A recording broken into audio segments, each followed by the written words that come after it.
Hello everyone, welcome back to Fight Tonight channel. Friends, before starting to watch this video, I would like to ask you to subscribe to my channel. Thanks for supporting me, guys. Shakur Stevenson claims Frank Martin wanting 50-50 split lead to fight collapsing. Everything appeared to be a done deal, then it wasn't. Frank Martin and Shakur Stevenson, according to multiple reports, agreed to meet up in either mid-November or early December with the vacant WBC lightweight title on the line. For Stevenson, a month of searching far and wide for an elite opponent had come to an end. Martin, by and large, is the type of foe he's been dying to fight. Young, fast, strong, and most importantly recognizable. Martin checked all of the boxes, so with the news officially breaking, Stevenson was all smiles, a top-of-the-line 135-pounder in his physical prime. Stevenson couldn't ask for much more, but just when an opportunity of a lifetime was placed on his doorstep,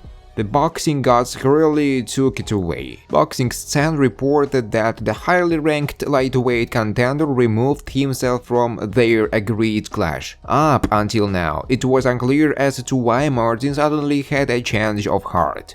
Stevenson was a bit quiet about the entire ordeal. He did go through several emotions, however, vexation appeared to be the first stage, leading to Stevenson ripping him in the public eye. Once he got past that, he took a light-hearted approach, placing several dark emojis on his social media while tagging Martin online. Eventually, Stevenson grew tired of playing in the dark, especially after Martin came out and told all who would listen that he didn't avoid Stevenson. From there, the former Olympic silver medalist aired out Martin's dirty laundry. Normally, the conclave that go on between fighters and their representatives aren't publicized.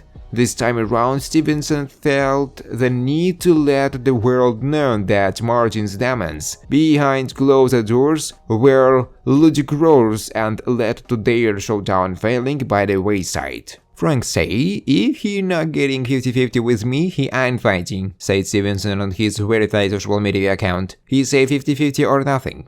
One of the top draws in the smaller weight classes appears to be ready to return late this year. This is Ryan Garcia, of his first career defeat back in April, looks to get back on the winning track. Our insider Dan Rafael reported on his Substack Monday night that he is learning that Garcia is looking to fight a veteran in either November or December. From his item, plans are in the works for junior welterweight star Ryan Garcia to return to the ring in November or December, with Pedro Campa one of the leading candidates to get the fight. Sources with direct knowledge of the plans told Fight Freaks Unite on Monday. Garcia, 25, of Victorville, California, who will be in his first fight with trainer Derek James, parted ways with Jaguar following his last fight. The blockbuster Showtime PPV event against Gervonta Tank Davis in their match anticipated 136-pound catchweight bout on April 22nd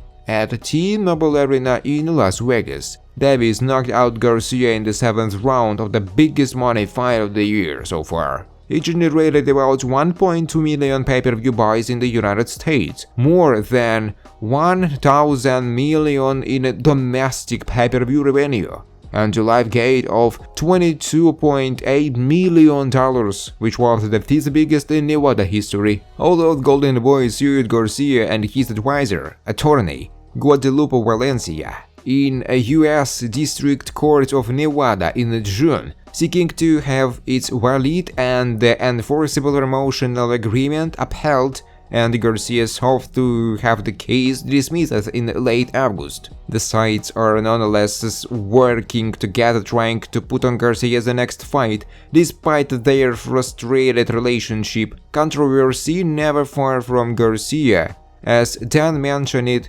Garcia is never too far away from challenges in his camp and disputes with promoter Oscar de la Hoya. However, it does appear that the immensely popular California Junior welterweight is ready to resume his career and point towards a possible title shot at 130 pounds in 2024. Garcia had KO'd Javier Fortuna in the 6th round in his previous bout at 138 pounds prior to the Davis KO loss, and it appears that he intends to still compete at that weight class moving forward. Thanks for watching, guys. If you like this video, please subscribe to my YouTube channel.